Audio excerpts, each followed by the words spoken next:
Hello, my friends. Welcome to another episode of Deep True Crime as we continue exploring the affidavit with the case against Barry Morphew. Suzanne Morphew went missing on May 10th, 2020 on Mother's Day, and she's not been seen or heard from since. Barry has since been charged with her murder and disappearance.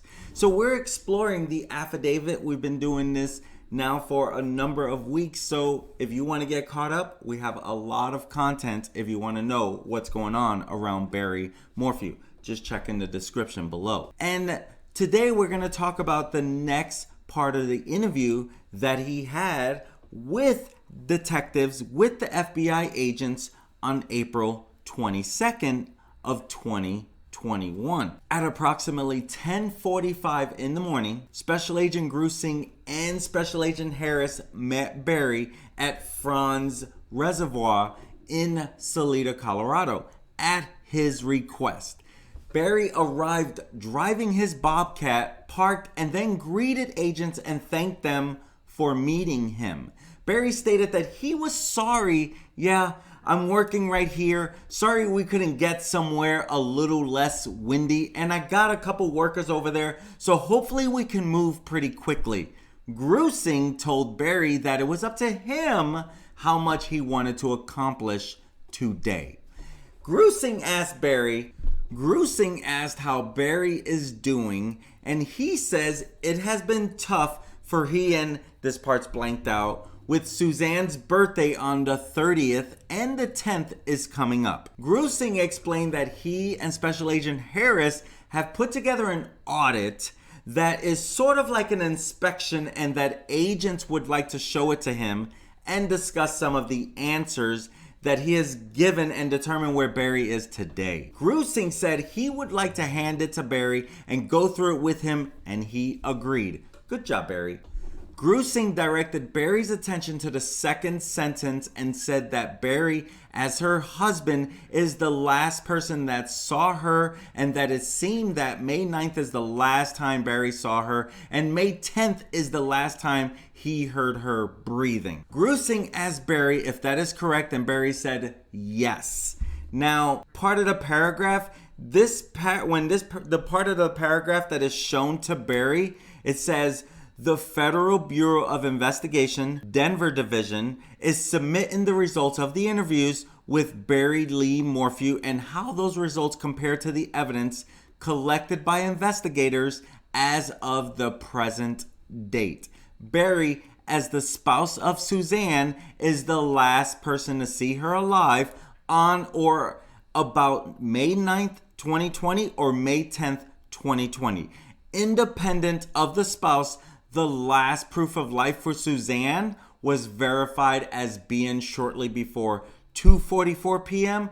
on May 9th, 2020. So that's the last proof of life for Suzanne was verified, where they can actually verify that she was still alive.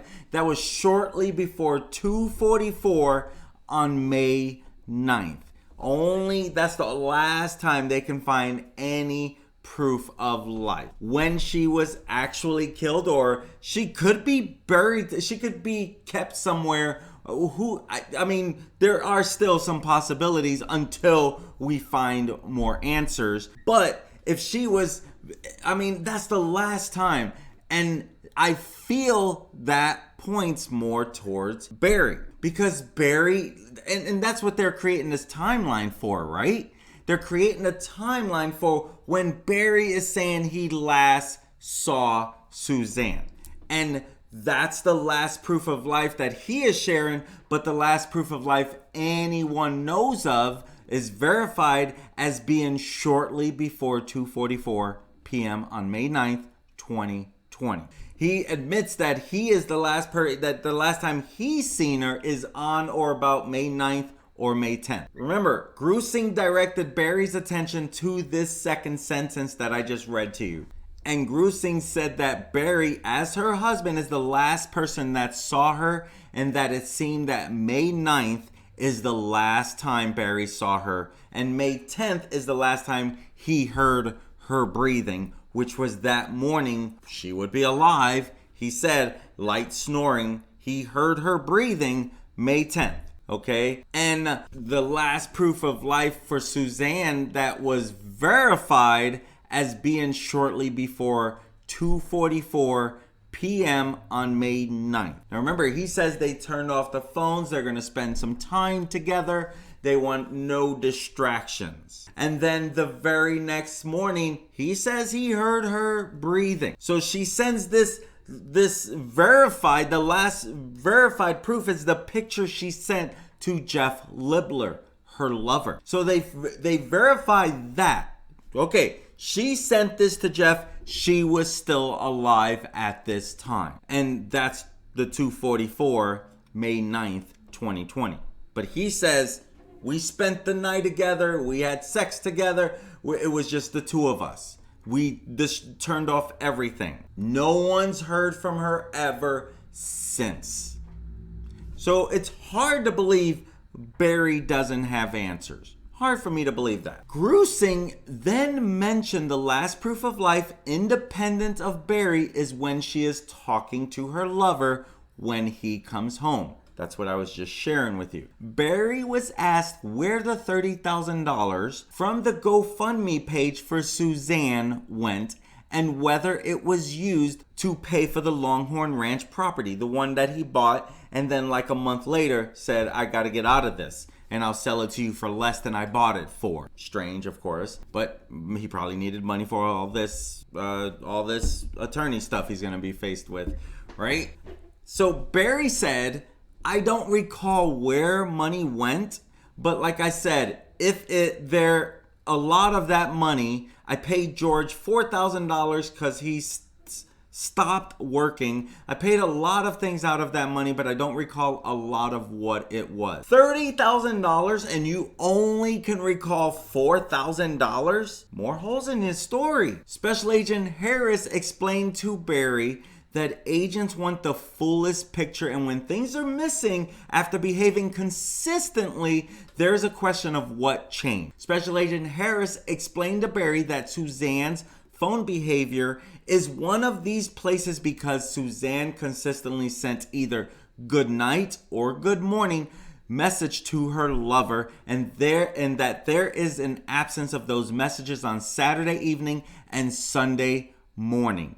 Special Agent Harris told Barry that looking at the evidence, it seems like something happened to Suzanne's phone. To Suzanne or both, since she is not saying something to her lover before she goes to bed. Barry nods his head in response and says, yep, that's a strange response. Special Agent Grusing told Barry that for sure on Sunday morning, after Barry leaves, Suzanne would have been texting her lover, so her phone is either gone or inoperable Sunday morning.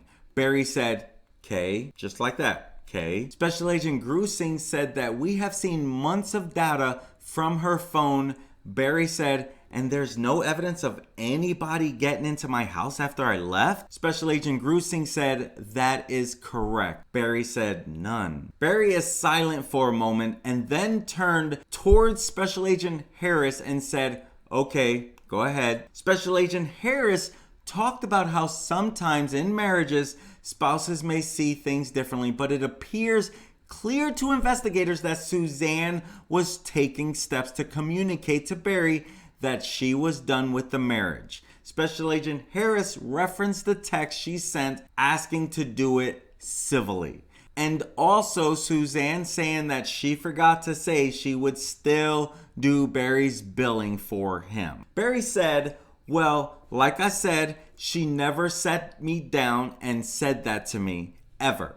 She's made comments via text, but she has never sat me down and said, Barry, I want a divorce. Never. So I can see through an investigator's eyes that they would look at something like that and say, well, yeah, if they were going to get a divorce, then Barry, might do something. But that just was not the case. I mean, absolutely not the case.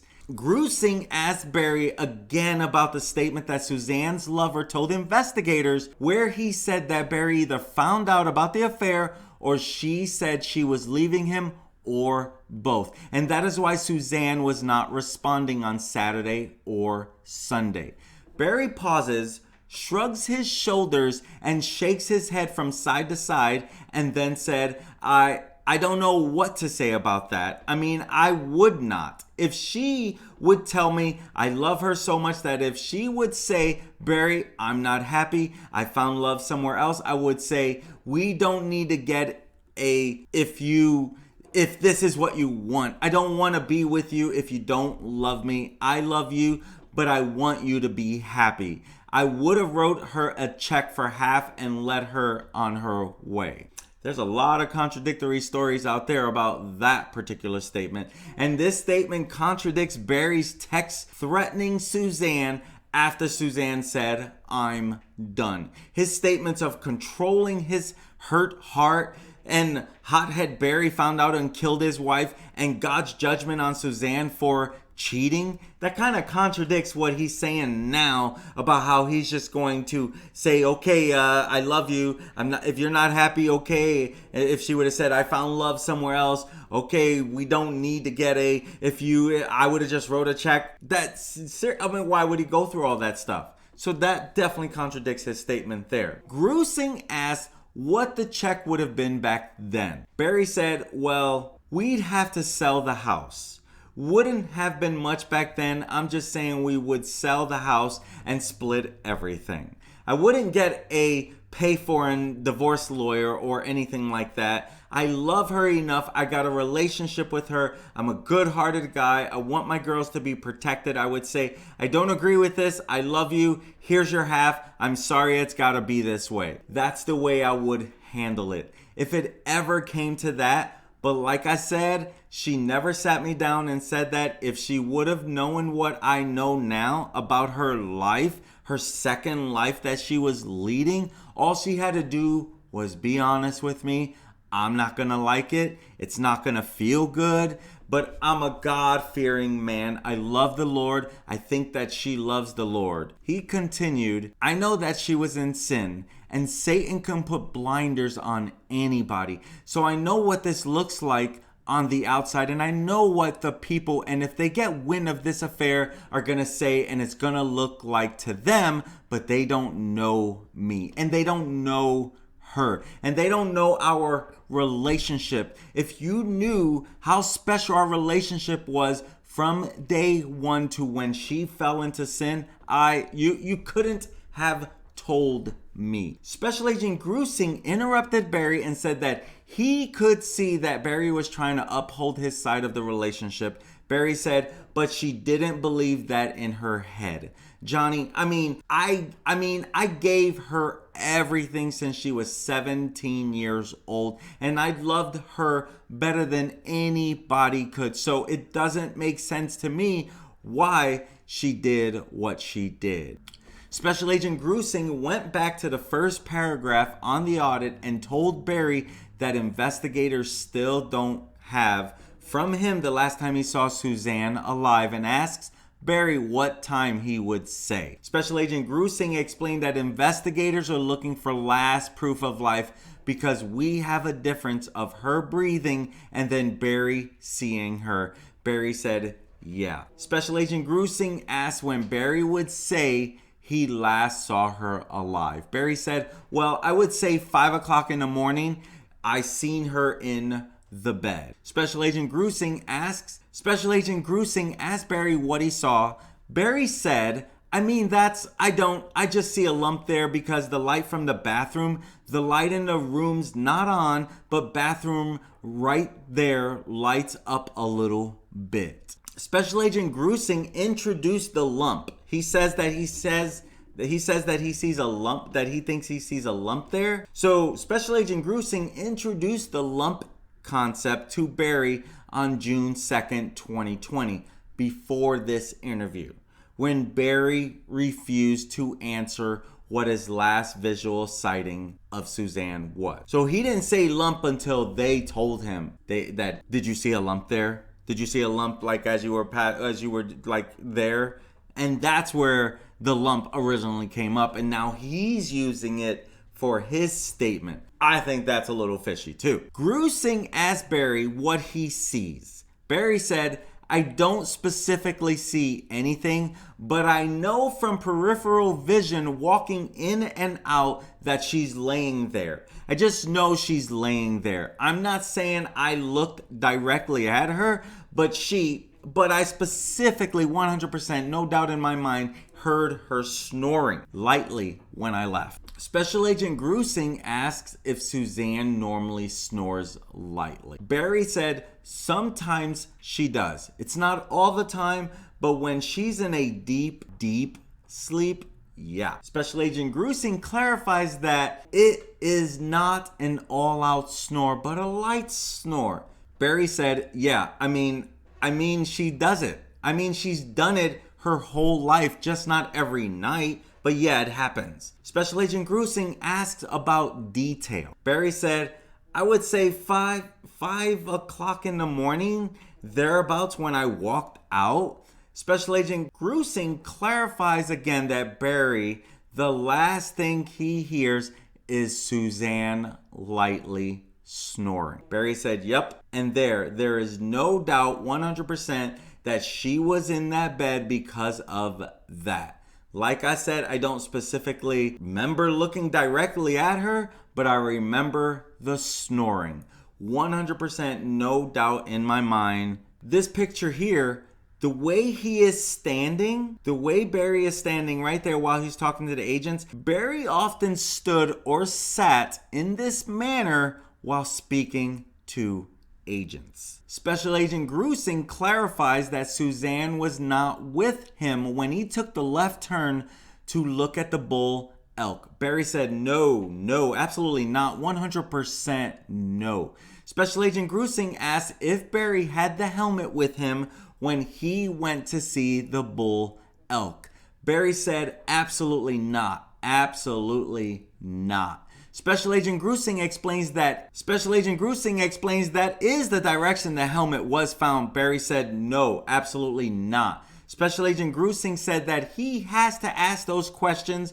Barry said, I understand. Special Agent Harris asked Barry about the timing of when he left because he is saying 5, but he had looked at earlier times on the sheet he was shown and that we are trying to make sense of marks in time. Barry interrupted and said, and I don't know. I don't know exactly the time.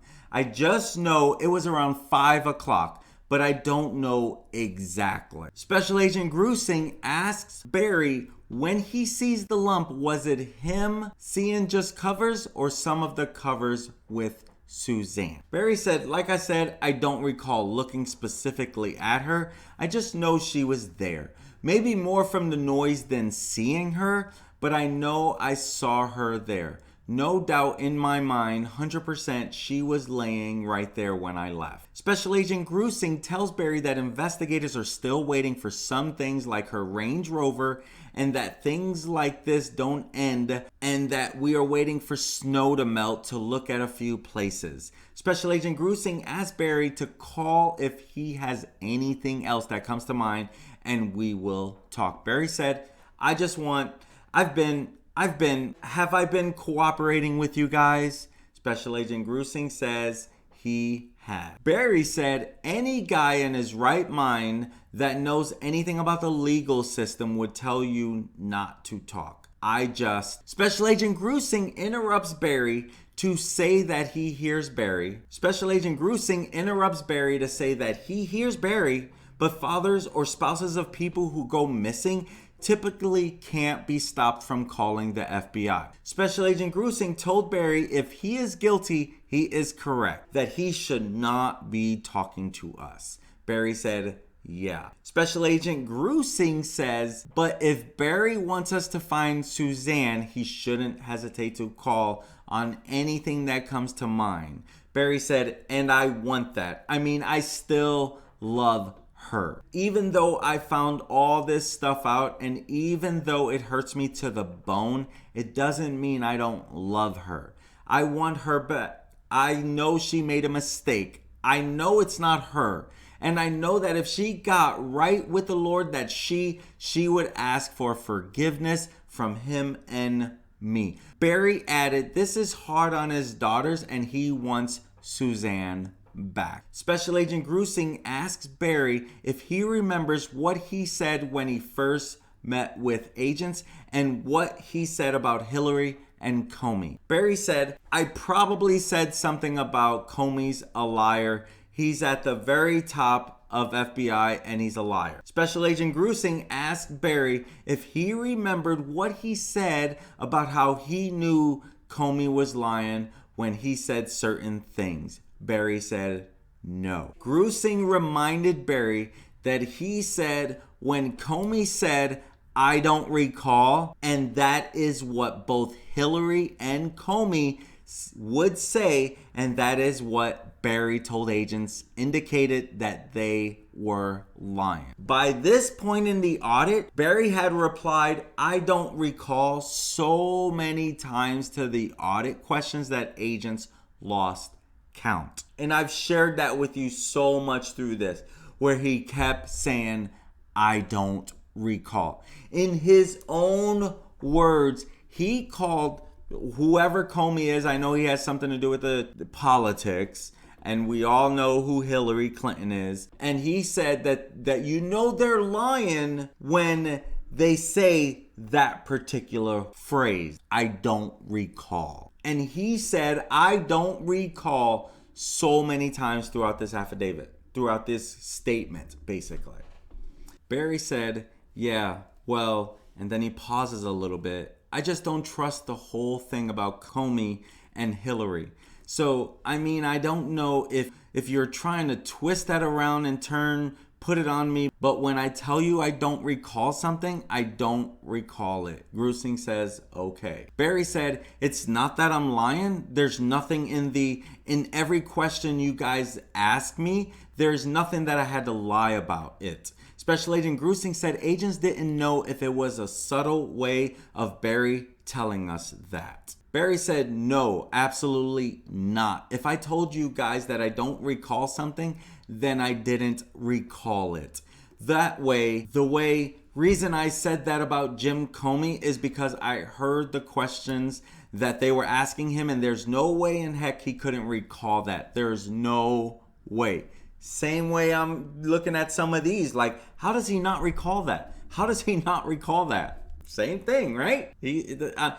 Same thing. Special Agent Grusing tells Barry that he might not believe this, but he doesn't pay attention to the things that happen in DC because that is not why someone signs up for the FBI. Special Agent Grusing tells Barry he hopes that people can see that is not who we are. Barry says that he sees Special Agent Grusing and Special Agent Harris as two men of integrity and honest, God-fearing men, and then said that he hopes agents would see him in the same light because Barry thinks us three are a lot alike. Grusing says that we all make mistakes as well, and that is why agents want to leave room for Barry to talk about anything, including something he thinks might make him look bad. But he hopes agents are the type of people Barry could tell that to. Barry said, you are. Special Agent Grusing asked if Barry would show agents the pin on his Bobcat he was repairing on Saturday. Agents and Barry start to walk over to his Bobcat. While walking, Barry said, so as of now, I'm not going to get anything of mine back. Grusing said that is not up to agents.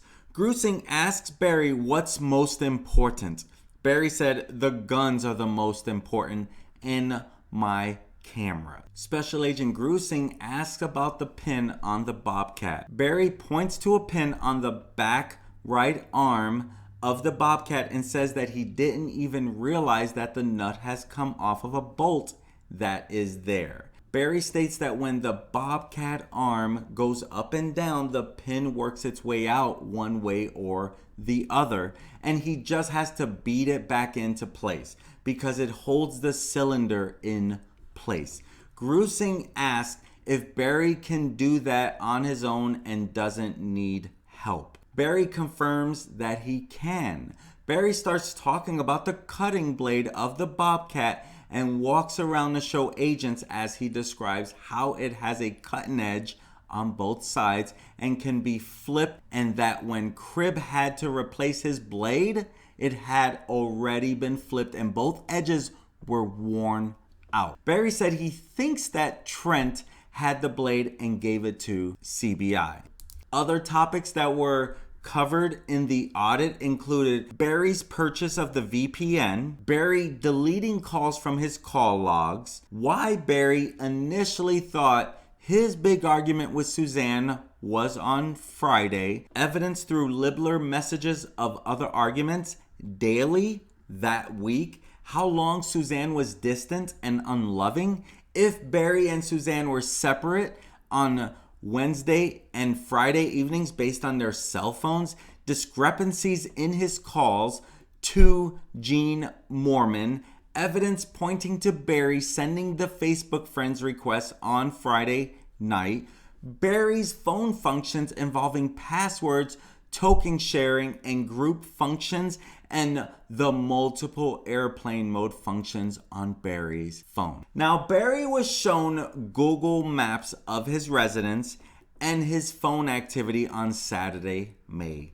9th, when he arrived home between 11:30 a.m. and left at 1:38 p.m. When shown location points that his truck may not have pulled in a driveway and he appeared to be coming up through the woods on foot to his house, Barry said he might have been looking at turkeys. Barry was shown a second map, this map that you are looking at, of his movements from 11:52 in the morning to 12:31 p.m. when he appeared to head east of his property during the time he was supposedly having veggie soup with Suzanne. Barry said he was looking for a turkey that somebody had shot. Somebody, this is, extracted from this affidavit, had shot previously with a bow, but they had never found. Well, he picked an odd time to go do that, huh? Barry was shown a third map where it looked like he was on foot heading back to his truck before he left at 1:38 p.m. and called Suzanne at 1:47 p.m. and 1:49 p.m. Barry said it made sense that he did not talk to Suzanne much during that lunch hour as a reason for him calling her twice when he got to Highway 50. Barry was asked about the following and shown exhibits regarding his trip to get a backhoe on Saturday, May 9th, and why he needed a backhoe that day, where the towel Suzanne was lying in her last photo on might be located, not recovered at house, why Barry texted Suzanne, "Did you leave?" as he headed home at 2:31 p.m. More details about the chipmunk gun, when he mounted the scope, and Suzanne's reaction to him shooting. When the Foose's hike occurred, details of his last meal with Suzanne, whether Barry unplugged his router or threw away surveillance components, his purchase and disposal of the mini camera, his cleaning of the workbench for his trip to Broomfield, his movements through Saturday night and Sunday morning,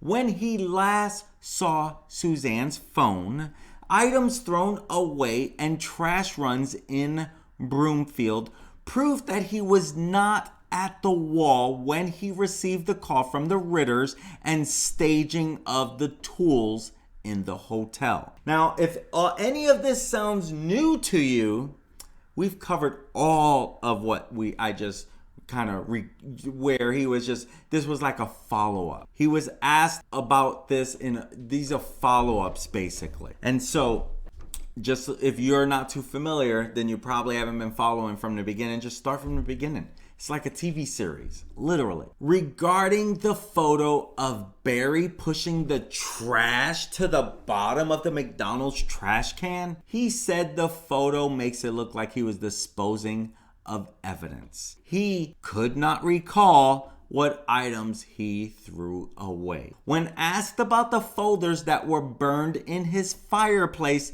he said he and Suzanne were cleaning out file cabinets that week. Barry was shown a map of Garfield, Colorado, and he confirmed he turned around on Sunday, May 10th at the first place he could have, pointing to exit 228. Now, Barry pointed to this as a possible turnaround point, though he stated, "I don't recall numerous times." And so another contradiction to what he is spilling there. Barry said he did not climb the road leading up into the mountains, nor did he go into any of the mines. He said George and his buddy searched those mine shafts for Suzanne. When asked about Suzanne's leather journal that was not recovered, he said he did not recall that she had one. Barry was told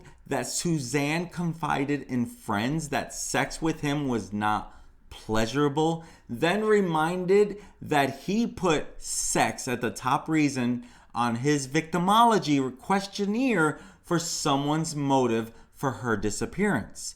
Barry refuted that by saying she had an orgasm every time, so I don't understand that. Barry said he should have listed rape instead of sex on the questionnaire as a motivator for her disappearance because he thought of some creep trying to rape her.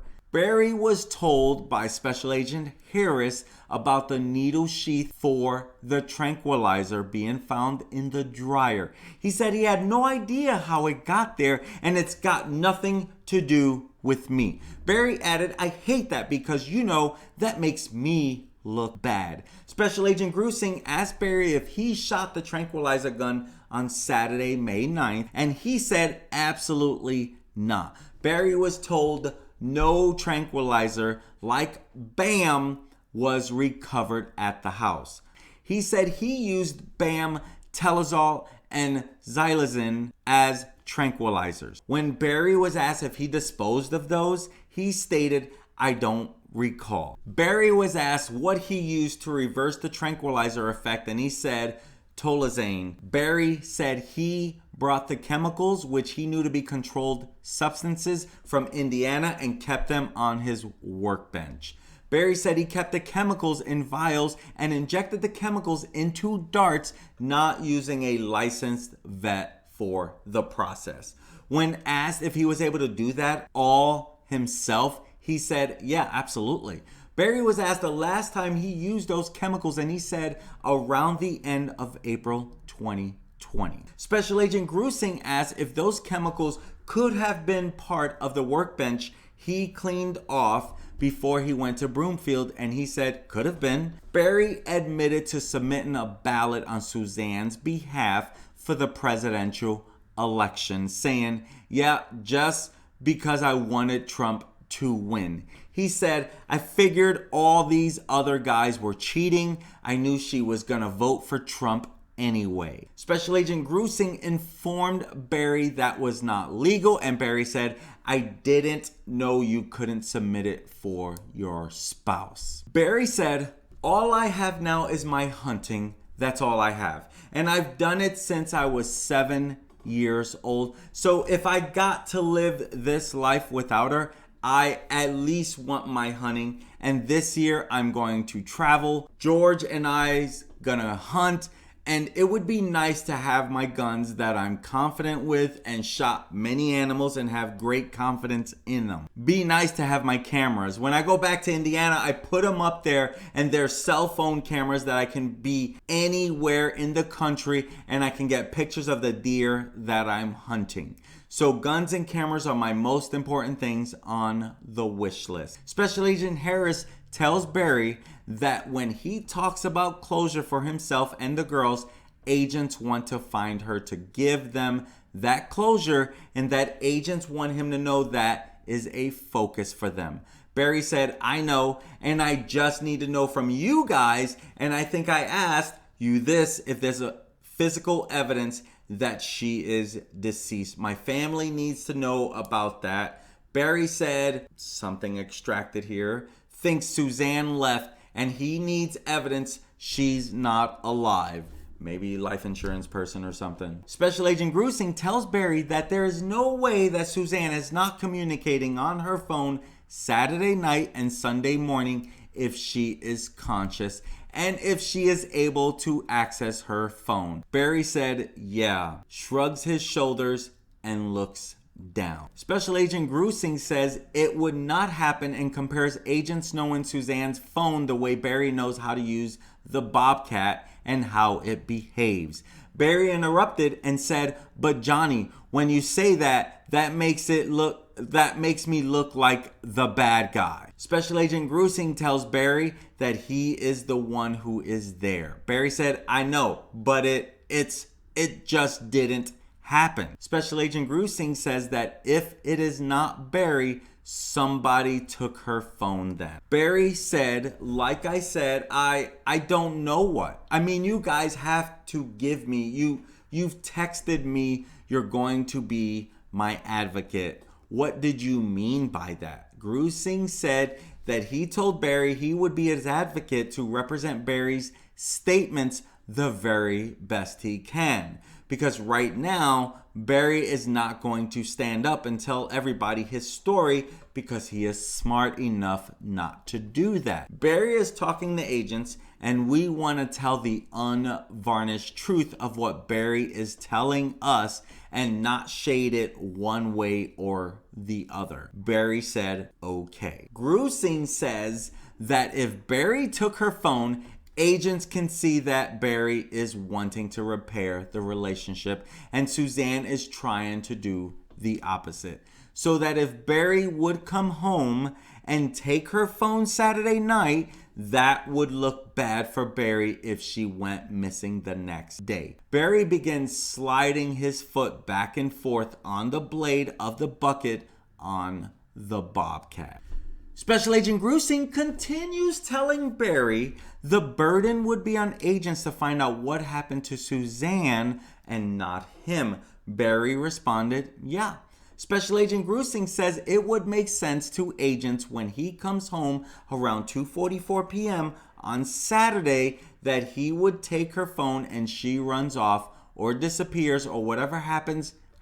Barry said, yeah. Grusing says again, it is our job to find her. Barry said, yeah. Barry again slides his foot along the cutting blade of the Bobcat. Grusing said if there is something bad happened and it looks bad for Barry, he should tell agents and put the burden on them to do the rest of the investigation. Barry said, yeah, well, I've told you everything truthfully, both you guys, so it's in God's hands. I mean, he allowed this whole thing to happen. Grusing talks about how the pieces like Barry chasing around a chipmunk with the gun or the left turn for the bull elk are pieces that we need. Barry said, I know that all that stuff looks bad, but it's just crazy that that stuff is even a part of this. I mean, it's crazy how that stuff ironically is part of this. It just makes no sense to me. Like, why would God allow pieces like that have to be answered in this situation? I just don't get it. Grusing asked Barry what his thought is on why. Barry said, I have no idea. I don't know his ways. He's way greater than us. I don't know. I've often thought, God, why? I thought that I'd be cleared in 2 months, and I've often asked God, why are you dragging me through this? You know, physically, this is not good for me. Mentally, emotionally, spiritually, I'm not angry with God. I fear him, love him, respect him, know that he allows things to happen for reasons. I try to figure out why.